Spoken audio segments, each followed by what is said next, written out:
नमस्कार प्यारे बच्चों, मैं हूं आपकी हिंदी अध्यापिका ललितेश। और आज 10वीं कक्षा के सभी विद्यार्थियों को व्याकरण के पाठ्यक्रम में से जो टॉपिक है वो मैं बताने जा रही हूं। सबसे पहले ये बता दूं कि व्याकरण का सिलेबस, व्याकरण के टॉपिक आपके कौन कौन से हैं। आपकी इस पूरे वर्ष का जो पाठ्यक्रम रहेगा व्याकरण का वो इस प्रकार से है, जिसमें पहला है वाक्य भेद और वाक्य परिवर्तन। इसके भेद के साथ साथ परिवर्तन करना भी आएगा, और वो है वाक्य के भेद रचना के आधार पर। और दूसरा है वाच्य भेद और वाच्य परिवर्तन। और तीसरा टॉपिक रहेगा पद परिचय, और चौथा है रस। तो वाच्य, पद परिचय और रस, इसको हम बाद में लेंगे। आज हम सबसे पहला टॉपिक पढ़ने जा रहे हैं। जो हमारे व्याकरण का सबसे पहला टॉपिक है वो है रचना के आधार पर वाक्य भेद एवं वाक्य परिवर्तन। तो ये आज जो टॉपिक आपको मैं बताने जा रही हूँ, ये सबसे पहले इसमें वाक्य को पहचानना, वाक्य के भेद हम कैसे पहचान सकते हैं, उसके विषय में, वाक्य को हम कैसे पहचान सकते हैं, ये कौन सा वाक्य है, उसके विषय में बताने जा रही हूँ।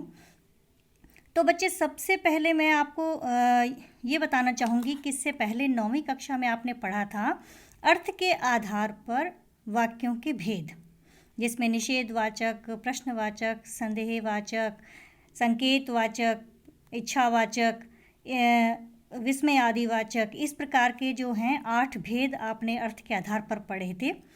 और अब 10वीं कक्षा में जो आपके आ रहे हैं वो हैं रचना के आधार पर वाक्य के भेद। बचपन से बच्चों आप एक परिभाषाएं इस प्रकार से पढ़ते आ रहे हैं कि वर्णों का सार्थक समूह शब्द कहलाता है, शब्दों का सार्थक व व्यवस्थित समूह वाक्य कहलाता है। तो बेटा बच्चों, आप लोगों को आज मैं यही बताने जा रही हूँ कि रचना के आधार पर वाक्य किसे कहते हैं। सबसे पहले हम ये जानेंगे वाक्य किसे कहते हैं। जब आप अपने नोट्स बनाएंगे तो उसमें सबसे पहला क्वेश्चन जो है, सबसे पहले आप इस पाठ्यक्रम को लिख लें कि पहले आपके इस बार के पाठ्यक्रम में क्या क्या है व्याकरण में। वाक्य भेद, वाच्य, पद परिचय और रस। और उसके बाद आप जो है ऊपर टॉपिक डालकर अपने नोट्स में लिखेंगे रचना के आधार पर वाक्य के भेद। और फिर आपसे नीचे जो है प्रश्न लिखेंगे कि वाक्य किसे कहते हैं। आपको पता है, आपने इससे पहले भी पढ़ा है कि अभी भी मैंने बताया था कि शब्दों के व्यवस्थित और सार्थक समूह को वाक्य कहते हैं, जो किसी भी भाव या विचार का पूरा पूरा अर्थ प्रकट करता हो, ऐसा व्यवस्थित समूह वाक्य कहलाता है। जैसे कि मैं आपको बताने जा रही हूँ, अभी मैं आपके सामने लिख रही हूँ, बता रही हूँ रचना के आधार पर वाक्य के भेद की परिभाषा। तो वाक्य के भेद की परिभाषा जो है, आप ये देखिए, इसमें मैंने इसकी परिभाषा भी आपको समझा रही हूँ, और आप इसे अपने नोट्स बनाते हुए लिख भी सकते हैं कि किसी भाव या विचार का पूरा पूरा अर्थ प्रकट करने वाले शब्दों के व्यवस्थित और सार्थक समूह को वाक्य कहते हैं। अर्थात कि जो भाव या विचार का पूरा पूरा अर्थ प्रकट करते हैं, और शब्दों का व्यवस्थित क्रम क्या होता है कि एक क्रम में हम लोग लिखते हैं, जिसमें सबसे पहले क्या है, कर्ता है, और उसके बाद जो है हम क्या लगाते हैं, कर्म लगाते हैं, फिर उसकी क्रिया आती है। आपने अक्सर, आप जब भी वाक्य बनाते हैं तो सबसे पहले ये देखते हैं ना कि वो कोई अर्थ भी है उसका या नहीं है। जैसे मान लीजिए, अब जैसे नीचे लिखा है कि सोहन पुस्तक पढ़ता है, सीता गीत गाती है। अब ये तो एक व्यवस्थित क्रम है कि सोहन क्या है, सबसे पहले सोहन है कर्ता, कि सोहन पुस्तक पढ़ता है, सोहन करता है। तो कर्ता के बाद कर्म आ गया, और कर्म के बाद जो है उसकी क्रिया है। तो सोहन पुस्तक पढ़ता है, सीता गीत गाती है। तो सीता क्या है इसमें, सीता करता है, और गीत कर्म है, गाती है क्रिया है।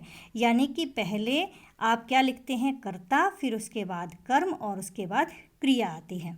ये एक व्यवस्थित जो है क्रम है, और इसका जो है एक पूरा पूरा जो है वो क्या निकलता है कि आप इसके अंदर जो है पूरा पूरा ये समझ सकते हैं कि इसका अर्थ भी हम तक पहुंच रहा है कि सोहन क्या कर रहा है, पुस्तक पढ़ रहा है, और गीता क्या है, गीत गा रही है। तो इसके लिए जो है बच्चों आपने क्या देखना है कि जो अर्थ जो है हमें प्रकट कर रहा हो, जो शब्दों का वो समूह हमें अर्थ बताता हो, वो भाव, वो विचार क्या कहलाएगा? वाक्य कहलाएगा। तो जब कभी भी अब हम लिखते हैं, अब मान लीजिए कोई मैं आपके सामने पढ़ती हूँ, अब उसका क्रम ही नहीं है। कहने का अर्थ ये है कि मान लीजिए मैंने कह दिया कि मैं माताजी के साथ फ्रॉक बाज़ार लेने गई। अब इसके अंदर जो है आपने क्या, एक तो मैं बहुत रुक रुक कर बोल रही हूँ और दूसरा उसका क्रम भी सही नहीं है, क्योंकि मैंने अभी क्या बोला कि मैं माताजी के साथ फ्रॉक बाज़ार लेने गई हूँ। अब आप कहेंगे कि ये क्या अर्थ हुआ? इसका तो कोई अर्थ नहीं हुआ, यानी कि मेरा जो क्रम है शब्दों का वो ना तो व्यवस्थित है और ना ही वो कोई अर्थ दे रहा है। तो इसका अर्थ क्या हुआ? ये वाक्य नहीं हुआ। यानी कि वाक्य हुआ तो सही, लेकिन वो निरर्थक वाक्य हुआ और साथ ही व्यवस्थित न होने के कारण समझ नहीं आ सकता। तो इसलिए जब मैं ये कहूँगी कि मैं माताजी के साथ फ्रॉक लेने बाज़ार गई, तो मेरा जो है ये शब्द का पूरा क्रम जो है सही हो जाता है और उस अर्थ को समझ भी पा सकते हैं हम लोग कि वो कहना क्या चाह रही है या मैं क्या कहना चाह रही हूँ। तो यहाँ पर जो है इसका अर्थ हम क्या समझेंगे वाक्य का, कि किसी भाव या विचार का पूरा अर्थ प्रकट करने वाले शब्दों के व्यवस्थित और सार्थक समूह को हम वाक्य कहते हैं। जैसे सोहन पुस्तक पढ़ता है, सीता गीत गाती है, राम विद्यालय जाता है, जितने भी वाक्य हैं उसके अंदर क्या है, सबसे पहले हमें ये जानना ज़रूरी है कि वो वाक्य क्या है, सही होना चाहिए और सार्थक होना चाहिए, तो वो वाक्य कहलाता है। उसके बाद बच्चों अगर हम बात करें कि वाक्य रचना के आधार पर जो है वाक्य कितने प्रकार के होते हैं, तो हम करने जा रहे हैं रचना के आधार पर वाक्य। रचना के आधार पर वाक्य के बच्चों 3 भेद होते हैं। सरल वाक्य या साधारण वाक्य। सरल वाक्य को साधारण वाक्य भी कहते हैं। और दूसरे नंबर पे है संयुक्त वाक्य और तीसरे नंबर पर है मिश्र वाक्य या मिश्रित वाक्य। इसको मिश्र वाक्य भी कहते हैं, इसको मिश्रित वाक्य भी कहते हैं। तो रचना के आधार पर वाक्य के 3 भेद हैं, सरल वाक्य, संयुक्त वाक्य और मिश्र वाक्य। सरल वाक्य की पहचान क्या होती है, इसको बताने से पहले मैं आपको यहाँ एक और चीज़ बता दूँ कि वाक्य के अंग की वाक्य के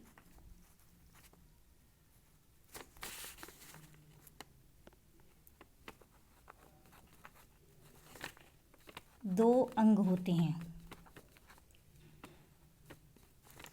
वाक्य के 2 अंग हैं, जिसमें एक है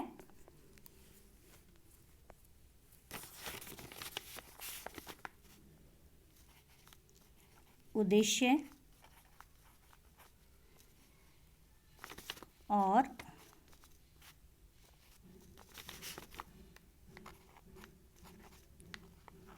दूसरा है विधेय। वाक्य के 2 अंग ये भी आपने पढ़े होंगे। वाक्य के 2 अंग हैं उद्देश्य और विधेय। जिस वाक्य के अंदर एक उद्देश्य और एक विधेय होता है वो सरल वाक्य कहलाता है। कहने का अर्थ क्या है, उद्देश्य का मतलब क्या होता है, जैसे आप इंग्लिश में पढ़ते हो सब्जेक्ट और प्रेडिकेट पढ़ते हैं ना, कि सब्जेक्ट और प्रेडिकेट आप कैसे पहचानते हैं कि जो कार्य कर रहा है वो क्या है, उद्देश्य है, और उस कार्य करने वाले के विषय में जो बताया जा रहा है वो क्या कहलाता है, विधेय। अब ये 2 तरह से हो सकता है। मान लीजिए मैंने वाक्य में लिख दिया कि नेताजी भाषण दे रहे हैं। अब नेताजी भाषण दे रहे हैं, नेताजी क्या हो जाएगा, उद्देश्य, और नेताजी क्या कर रहे हैं, भाषण दे रहे हैं, तो वो भाषण दे रहे हैं वो क्या कहलाएगा, विधेय कहलाएगा। अब इस उद्देश्य का और इस विधेय का विस्तार भी हो जाता है। वो कैसे होता है कि अगर मैं ये कहती हूँ कि वाक्य जो है कि नेताजी मंच पर भाषण दे रहे हैं, अब मैंने किसका विस्तार कर दिया, विधेय का, नेताजी मंच पर भाषण दे रहे हैं। नेताजी उद्देश्य हो जाएगा और मंच पर भाषण दे रहे हैं, विधेय का मैंने विस्तार कर दिया। अब अगर मैं कहती हूँ कि शहर में नेताजी मंच पर भाषण दे रहे हैं, अब नेताजी से पहले जो मैंने लगाया शहर में नेताजी, यहाँ तक उद्देश्य हो जाता है और मंच पर भाषण दे रहे हैं, वो क्या हो जाएगा, विधेय कहलाता है। अगर मैं कहती हूँ कि विश्व प्रसिद्ध, या हमारे अगर हम एडजेक्टिव लगा दें, नेताजी के आगे एडजेक्टिव लगा देते हैं यानी विशेषण लगा देते हैं, उनकी विशेषता लगा देते हैं कि बहुत श्रेष्ठ नेताजी क्या कर रहे हैं, मंच पर भाषण दे रहे हैं, तो वो क्या हो जाएगा, श्रेष्ठ नेताजी उद्देश्य और मंच पर भाषण दे रहे हैं, विधेय कहलाएगा। तो इस तरह से उद्देश्य और विधेय का विस्तार कर सकते हैं हम, वो किया जा सकता है। जैसे अगर मैं एक और वाक्य से आपको समझा दूं कि जैसे घोड़ा घास खाता है।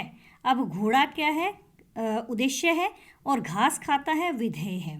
अगर इसी का विस्तार उद्देश्य का कर दूं कि काला घोड़ा घास खाता है, तो काला घोड़ा उद्देश्य का विस्तार हो गया और घास खाता है विधेय हो गया। अब विधेय का विस्तार मैं कैसे करूं कि काला घोड़ा मैदान में घास खाता है, तो काला घोड़ा जो है उसका भी विस्तार हो गया, मैदान में घास खाता है, ये विधेय हो गया।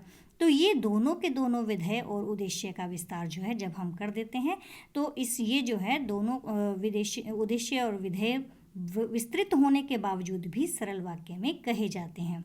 तो अगर हम बात करें सरल वाक्य की, तो सरल वाक्य की पहचान हम कैसे कर सकते हैं, तो उसके लिए आप देखें बेटा कि सरल वाक्य के विषय में अगर मैं आप लोगों को बताऊं तो इसकी परिभाषा जो है वो इस प्रकार से रहेगी कि जिन वाक्यों में एक ही उद्देश्य तथा एक ही विधेय हो उन्हें सरल वाक्य कहते हैं। जिन वाक्यों में एक ही उद्देश्य रहता है और एक ही विधेय रहता है वो सरल वाक्य कहलाते हैं। जैसे सैनिक देश की रक्षा करते हैं।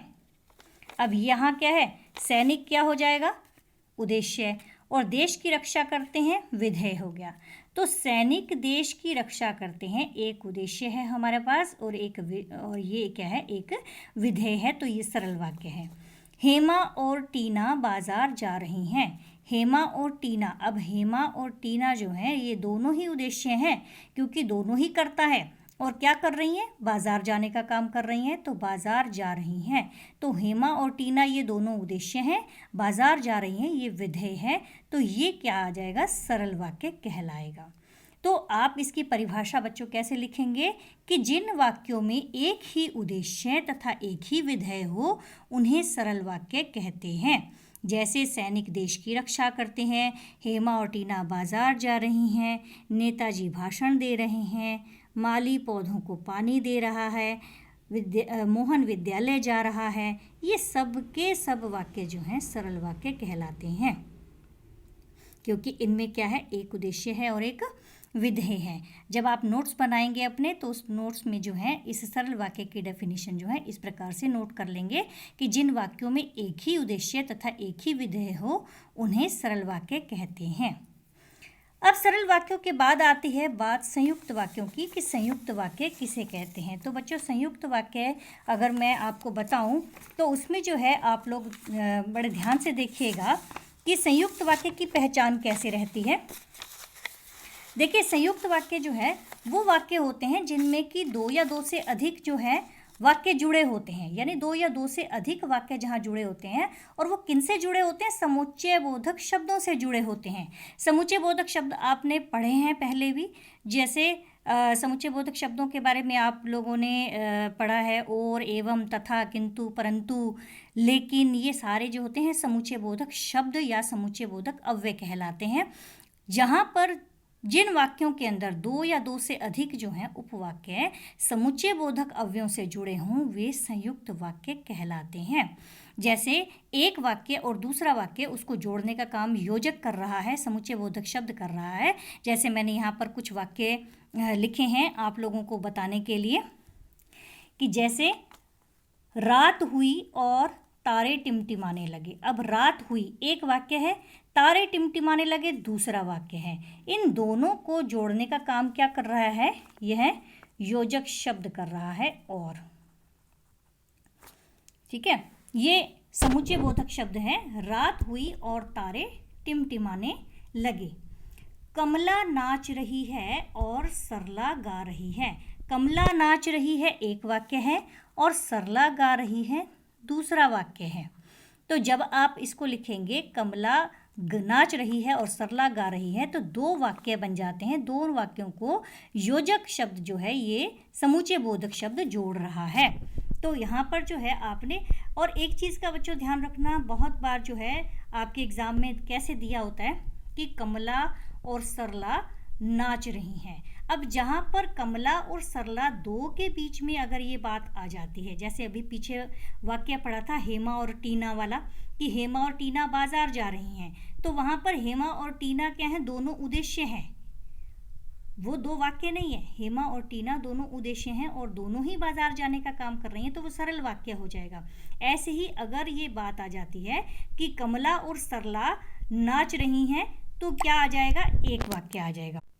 तब कमला और सरला जो है एक उद्देश्य हो जाएंगे और नाच रही है अथवा गा रही है ये एक विधेय बन जाएगा। तो कमला नाच रही है और सरला गा रही है।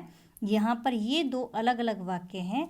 अगर कमला और सरला के साथ लगा होगा तो वो सरल वाक्य बन जाएगा, लेकिन अगर ये वाक्य अलग लिखा है और ये वाक्य अलग लिखा है तो ये क्या कहलाएंगे, संयुक्त वाक्य कहलाएंगे। अब आगे की अगर हम बात लें तो अगला है कि आप चाय लेंगे या कॉफ़ी। आप चाय लेंगे या कॉफ़ी, अब इन दोनों के बीच में एक विकल्प दिया हुआ है। आप चाय लेंगे एक वाक्य है, कॉफ़ी अलग दे रखा है, तो बीच में जो ये या है, ये या भी क्या कर रहा है, दोनों को जोड़ने का काम कर रहा है। तो ये भी क्या है, समुच्चय बोधक शब्द हुआ। तो आप चाय लेंगे या कॉफ़ी, ये या जो है ये समुच्चय बोधक शब्द है, इसलिए इसको हम क्या कहेंगे, ये संयुक्त वाक्य है। इसी तरह से मोहन गरीब है परंतु ईमानदार है। अब ये परंतु भी क्या है, समुच्चय बोधक शब्द है। परंतु ईमानदार है कि मोहन गरीब है परंतु ईमानदार। अगर यहाँ तक मोहन गरीब है लेकिन ईमानदार है। अब यहाँ पर लेकिन, किंतु, परंतु ये सारे समुच्चय बोधक शब्द हैं, इस कारण से ये क्या है, मोहन गरीब है परंतु ईमानदार है, संयुक्त वाक्य हो गया। तुमने मेहनत की, तुमने मेहनत नहीं की इसलिए इसलिए फेल हो गए। तुमने मेहनत नहीं की इसलिए जो है ये भी क्या है बच्चों, समुच्चय बोधक अव्यय शब्द है। तो ये भी क्या हो जाएगा, संयुक्त वाक्य कहलाएगा। वह उठा लेकिन लोगों ने उसे बिठा दिया। वह उठा लेकिन लोगों ने उसे बिठा दिया। तो लेकिन क्या है यहाँ पर, समुच्चय बोधक अव्यय शब्द। तो ये जहाँ पर भी ये लगा हुआ है और या परंतु, इसलिए, लेकिन, ऐसे करते कई सेंटेंस हैं, कई ऐसे वाक्य हैं जो कि क्या कहलाएंगे, इस प्रकार के संयुक्त वाक्यों की पहचान होती है कि जहाँ पर दो अलग अलग वाक्य जो है वो समुच्चय बोधक अव्यय शब्दों से जुड़े हों, इस प्रकार के समुच्चय बोधक अव्यय शब्दों से जुड़े हों, वो क्या कहलाते हैं, संयुक्त वाक्य कहलाते हैं।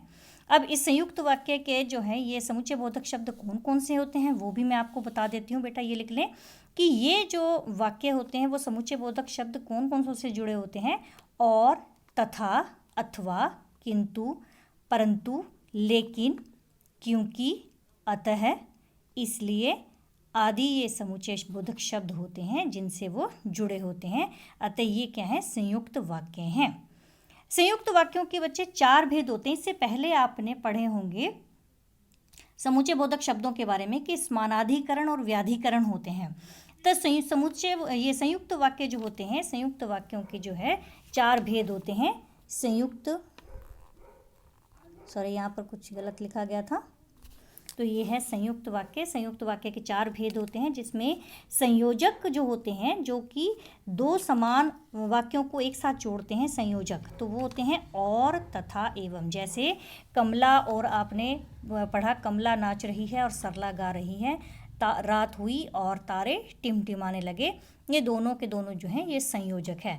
तथा भी इसमें आ सकता है, एवं भी आ सकता है। तो तथा या एवं भी लगा होगा तो वो भी संयोजक का ही कार्य करता है। तो ये और, तथा और एवं जो हैं संयोजक कहलाते हैं, संयोजक समुच्चय बोधक अव्यय शब्द कहलाते हैं। इसमें विभाजक होते हैं। विभाजक मतलब जो दो चीज़ों को अलग अलग करते हैं। जैसे या, अभी आपको मैंने ऊपर भी बताया था कि आप चाय लेंगे या कॉफ़ी, अभी आपने पढ़ा था आप चाय लेंगे या कॉफ़ी। तो ये विभाजन करने का कि आप दोनों में से क्या चीज़ जो है पसंद करते हैं, दोनों चीज़ में से क्या लेना चाहते हैं। आपके कई बार जो है वो भी दिया होता है कि कई बार आपकी जैसे पत्र दिया होता है आपके एग्ज़ाम में कि आप ये पत्र पिताजी को पत्र लिखें अथवा प्रधानाचार्य जी को पत्र लिखें। तो ये अथवा करके दो पत्र दिए होते हैं, तो दो में से अथवा जो शब्द होता है इसका अर्थ होता है कि इसमें से ये चूज़ करें या फिर ये चूज़ करें। ठीक है, तो उसमें या और अथवा जो है ये विभाजन का कार्य करते हैं कि दो में से कोई एक करना है। न भी विभाजक होता है। जैसे कि मेरे भाई की शादी में ना तो रीतु आई और ना ही मीतू आई। अब यहाँ पर जो है न का दोनों का अर्थ न जो है ये क्या है, विभाजक समुच्चय बोधक शब्द कहलाते हैं। कि यहाँ पर की जो है कि यहाँ जो शब्द है वो भी विभाजक का कार्य करता है। कैसे कि तुम मेरे साथ चलोगे कि अपने मित्र के साथ जाओगे। अब वहाँ पर भी क्या है कि तुम मेरा काम करोगे कि अपना काम अब करोगे। तो यहाँ पर की जो है ये भी विभाजक का ही कार्य करता है। तो ये समुच्चय बोधक शब्द है। ये या अथवा न और की ये विभाजक समुच्चय बोधक शब्द कहलाते हैं। अब आता है विरोधवाचक, जो विरोध प्रकट करते हैं। किंतु, परंतु, लेकिन, पर, बल्कि। किंतु परंतु, यहाँ पर अब किंतु परंतु यहाँ ऊपर आप पहले भी आया था। मोहन गरीब है परंतु ईमानदार है, आपने पढ़ा। वह उठा लेकिन लोगों ने उसे बिठा दिया। तो ये किंतु परंतु लेकिन आप कभी कभी बहुत बार बहाने लगा देते हो कि मैम मैंने काम तो कर रखा है लेकिन मैं आज नोटबुक लाना भूल गए, हम अपना नोटबुक लाना भूल गए। तो यहाँ पर लेकिन करके जब लगाते हैं, पर लगाकर या बल्कि लगाकर हम जब काम करते हैं तो किंतु परंतु लेकिन पर बल्कि ये विरोध प्रकट करने का काम करते हैं। विरोधवाचक समुच्चय बोधक शब्द होते हैं। आगे है परिणामवाची, जहाँ पर आप इसलिए जैसे किसी चीज़ के लिए बताने के लिए, जैसे ऊपर आपने पढ़ा था तुमने मेहनत नहीं की इसलिए फेल हो गए। अब ये परिणाम बता रहे हैं कि भी मेहनत नहीं की है इसीलिए ये हुआ, इसीलिए तुम फेल हुए। तो ये जो है उस चीज़ का परिणाम है मेहनत ना करने का। यानी फेल आप हुए तो किस कारण से कि क्योंकि मेहनत नहीं की इसलिए फेल हो गए।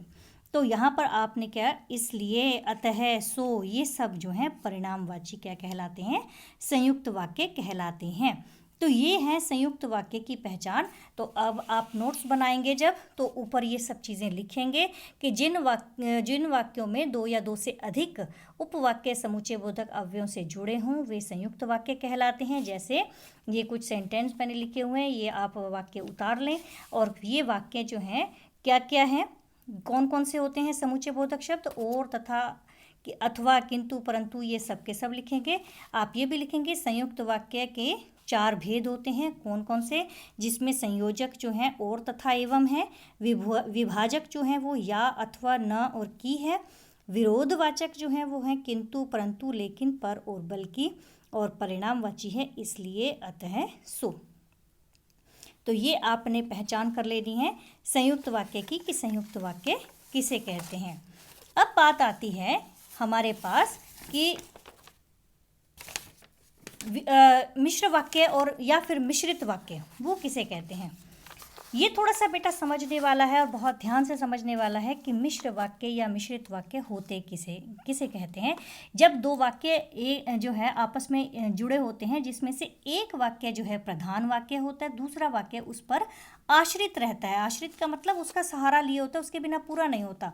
आप बहुत बार वाक्य जो है सेंटेंस पढ़ते हैं कि सुभाष चंद्र बोस जी ने कहा कि तुम मुझे खून दो मैं तुम्हें आज़ादी दूंगा।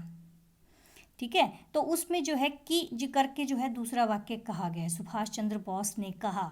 अब यहाँ पर कहा तक तो है कि वाक्य पूरा हो जाता है, अपने आप में स्वतंत्र वाक्य है। और कि तुम मुझे खून दो मैं तुम्हें आज़ादी दूंगा, ये जो है उसके ऊपर आश्रित उपवाक्य है। तो इसलिए मिश्र वाक्य की पहचान क्या रहेगी? देखिए, जिस वाक्य में एक से अधिक सरल वाक्य आपस में इस प्रकार जुड़े होते हैं कि उनमें से कोई एक वाक्य स्वतंत्र अथवा प्रधान होता है तथा शेष वाक्य उस पर आश्रित होते हैं, उसे मिश्र वाक्य कहते हैं। जैसे कि मैंने एक व्यक्ति देखा। अब मैंने एक व्यक्ति देखा, ये अपने आप में पूर्ण हो गया, अपने आप में स्वतंत्र वाक्य है। मैंने एक व्यक्ति देखा, अब उसके बाद भी कुछ कह रहे हैं, वो उसके ऊपर आश्रित हो गया, जो दुबला पतला था। अब ये क्या है? इसके ऊपर आश्रित वाक्य है। ये किसके ऊपर है? इस पर जो है आश्रित उपवाक्य है कि मैंने एक व्यक्ति देखा जो दुबला पतला था। अब नीचे है कि जो चिट्ठी बांटता है उसे डाकिया कहते हैं। अब इसके अंदर क्या है? देखो उल्टा है। जहाँ पर ये क्या उसे डाकिया कहते हैं, ये तो हो गया स्वतंत्र वाक्य। अब जहाँ पर लिखा ना जो चिट्ठी बांटता है, वो क्या है? आश्रित उपवाक्य है। अब इसकी पहचान करनी, थोड़ा सा इसको हम समझेंगे बड़े ध्यान से। उसके पीछे कारण ये है कि ये जो उपवाक्य हैं वो कितने प्रकार के होते हैं और कौन कौन से होते हैं, ये हम देखेंगे। उपवाक्य की पहचान हम कैसे कर सकते हैं? तो ये उपवाक्य जो हैं वो 3 प्रकार के होते हैं। आश्रित उपवाक्य 3 प्रकार के होते हैं, जिनमें कि पहला होता है संज्ञा उपवाक्य। अब संज्ञा उपवाक्य जो है वो कहते हैं, ये तो है संज्ञा उपवाक्य की योजक शब्द से जुड़ा होता है।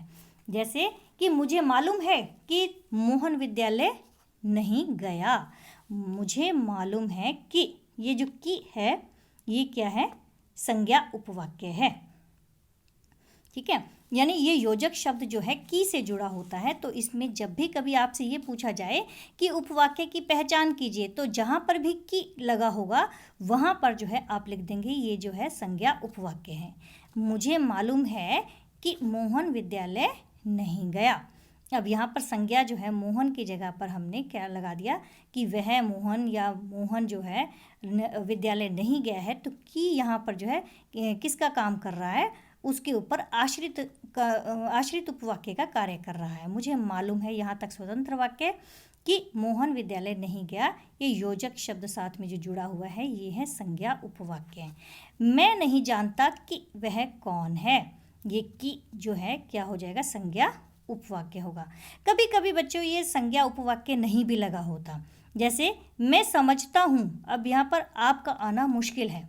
मैं समझता हूँ आपका आना मुश्किल है। अब यहाँ पर मैं समझता हूँ कि जो है यहाँ पर ब्लैंक है, यहाँ पर नहीं लगा हुआ, लेकिन ये अंडरस्टूड है, ये समझने योग्य बात अपने आप से है। स्वाभाविक तौर से जो है ये समझ में आ सकता है कि मैं समझता हूँ कि आपका आना मुश्किल है। यहाँ पर की नहीं लगाया हुआ, लेकिन फिर भी यहाँ पर की का जो है महत्व है, यानी वो एक स्वाभाविक रूप से है। तो इसलिए यहाँ पर भी जो है हम कहेंगे मैं समझता हूँ, ये तो स्वतंत्र वाक्य है। आपका आना मुश्किल है, ये आश्रित उपवाक्य कहलाएगा, क्योंकि ये की जो है बीच में है नहीं, लेकिन फिर भी संज्ञा उपवाक्य जो है इसमें है। तो यहाँ पर जो है नहीं भी लगे होने के बावजूद भी हमें ये पहचान कर लेनी चाहिए कि ये संज्ञा उपवाक्य है। तो संज्ञा उपवाक्य के बाद आता है विशेषण उपवाक्य, जो कि मिश्र वाक्य के को जोड़ने का काम करते हैं आपस में। ये विशेषण उपवाक्य क्या होते हैं? जो आश्रित उपवाक्य मुख्य उपवाक्य में आए हुए संज्ञा या सर्वनाम के शब्द की विशेषता बताते हैं, उसे विशेषण उपवाक्य कहते हैं। जैसे कभी कभी हम कहते हैं ना कि वह लड़का चला गया जो यहाँ खड़ा था, कि उसे बुलाकर लाओ जो सफ़ेद कमीज़ पहने हैं, या मेरे पास वह खिलौना है जो बैटरी से चलता है। तो जहाँ पर हम जो है क्या कर रहे हैं? पहचान बता रहे हैं, उसकी विशेषता बता रहे हैं, संज्ञा या सर्वनाम की विशेषता बता रहे हैं, तो वो शब्द क्या कहलाएंगे? विशेषण उपवाक्य कहलाएंगे। जैसे वह लड़का चला गया जो यहाँ खड़ा था, वह लड़का चला गया प्रधान उपवाक्य है, जो यहाँ खड़ा था ये क्या हो जाएगा? विशेषण उपवाक्य है। इससे पहले भी आपने विशेषण वाला पहले पढ़ा ना कि मैंने एक व्यक्ति देखा जो दुबला पतला था। अब यहाँ पर जो क्या है? ये विशेषण उपवाक्य है। ये जो विशेषण उपवाक्य कहलाएगा। ऐसे ही यहाँ पर भी क्या होगा, जो चिट्ठी बांटता है उसे डाकिया कहते हैं, तो इसमें भी जो क्या है, विशेषण उपवाक्य कहलाता है, तो इसको हम विशेषण उपवाक्य कहेंगे। उसी प्रकार यहाँ पर भी वह पेन कहाँ है जिसे आप लाए थे, वह पेन कहाँ है जिसे आप लाए थे, तो ये जिसे जो है ये क्या है, उसकी पेन की विशेषता बता रहा है कि जिसे आप लेकर आए थे वो पेन कहाँ है। तो यहाँ पर जिसे जो है वो विशेषण उपवाक्य है।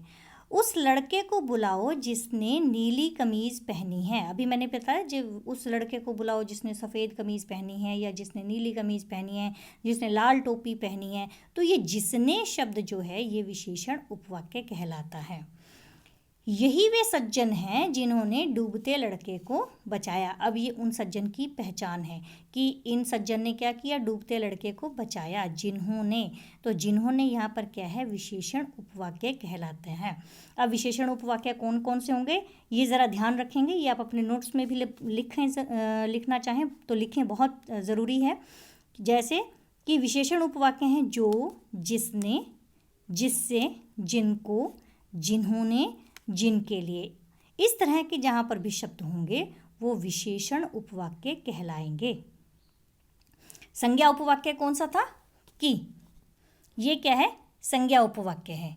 और विशेषण उपवाक्य ये हैं जो, जिसने, जिससे, जिनको, जिन्होंने, जिनके लिए, तो ये जो है संज्ञा उपवाक्य की पहचान है। तो उसके बाद जो है बच्चों, अगर हम बात करें कि हमारे मिश्र वाक्य के अंदर जो है और क्या क्या चीज़ें आती हैं वो हम देखेंगे। देखिए,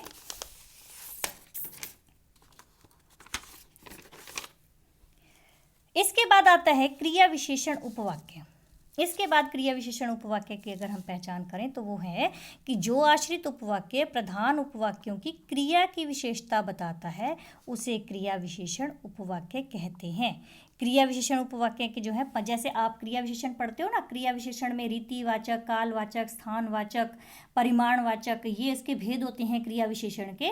उन्हीं भेदों पर आधारित ये क्रिया विशेषण उपवाक्य होते हैं।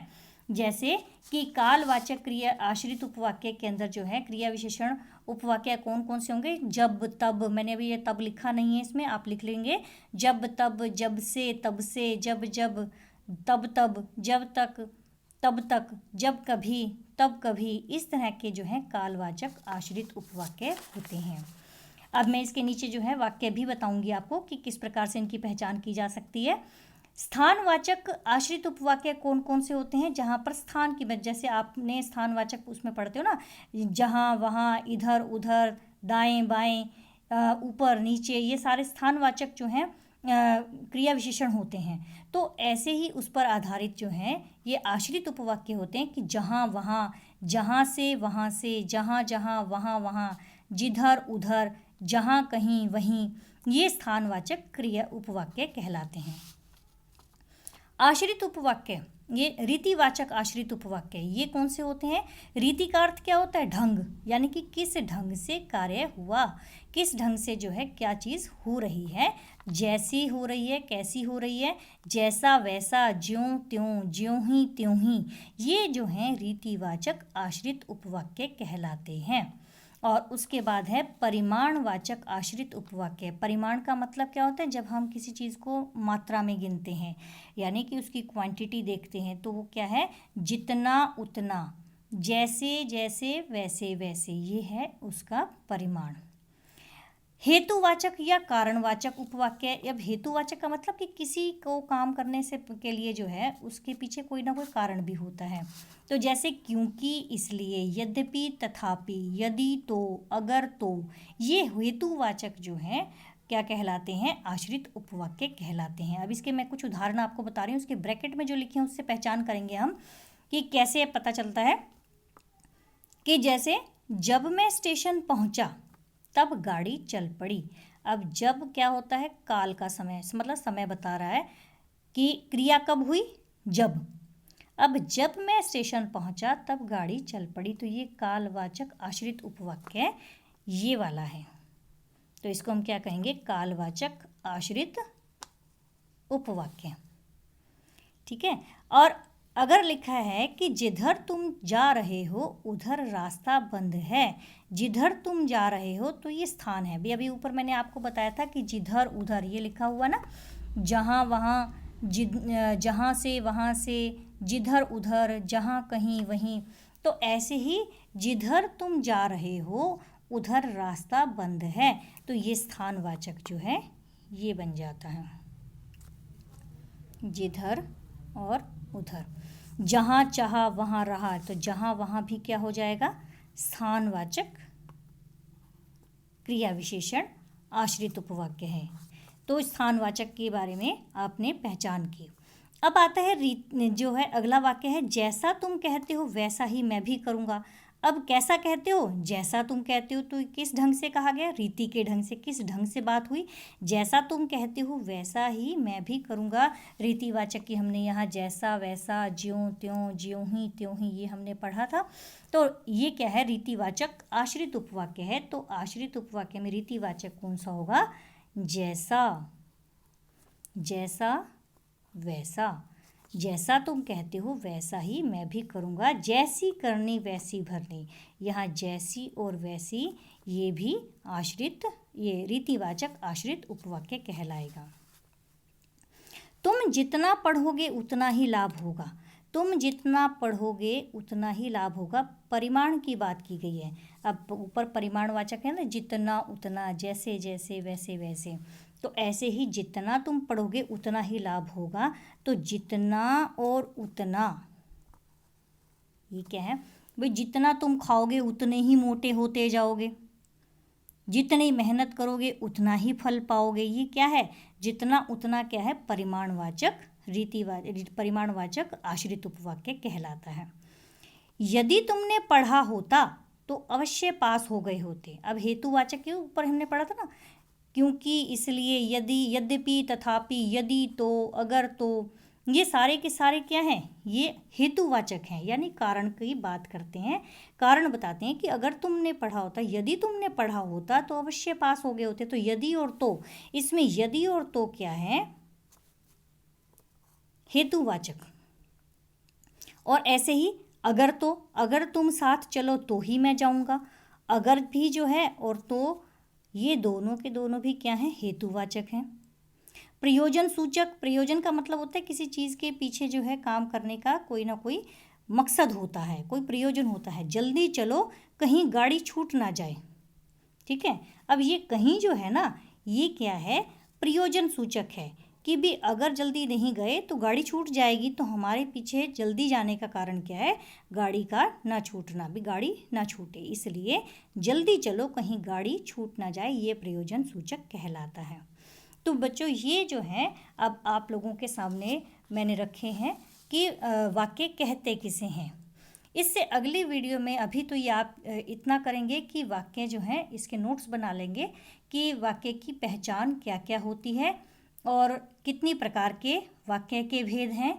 वाक्य, सरल वाक्य, संयुक्त वाक्य और मिश्र वाक्य किसे कहते हैं, सरल वाक्य, संयुक्त वाक्य और मिश्र वाक्य की पहचान कैसे होगी, वाक्य किन वाक्यों से हमें पता चलेगा। आज की वीडियो में तो आप इतना ही करेंगे।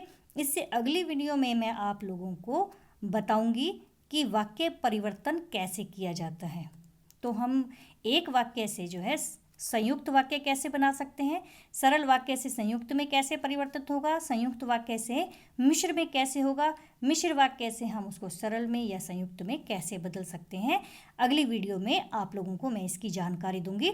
तब तक के लिए आप बच्चे सभी इस वीडियो से अपने अपने नोट्स तैयार कर लें और बना लें, लिख लें इनको। और कुछ ना समझ में आए तो कमेंट बॉक्स में प्लीज़ कमेंट डालिएगा, ताकि मैं आपको कुछ और इसका मटेरियल दे सकूं। और किसी भी प्रकार की आपको परेशानी वाक्यों से संबंधित हो तो कृपया आप मुझे अपने कमेंट, मेरे कमेंट बॉक्स में डालकर जो है बता दें, उसकी जानकारी दे दें। और इस वीडियो को लाइक करना और सब्सक्राइब करना ना भूलें। वो इस वजह से क्योंकि जब भी कभी मैं दूसरी वीडियो डालूंगी इससे जुड़ी हुई, वो आप तक बहुत जल्दी ही पहुंच जाएगी। तो इसके लिए जो है आप लोगों को सब्सक्राइब भी करना होगा। तो बहुत बहुत धन्यवाद। आप लोगों ने आज इसके विषय में पढ़ा, वाक्यों के विषय में जाना, और अधिक जानकारी मैं इसके नेक्स्ट वीडियो में दूंगी। धन्यवाद।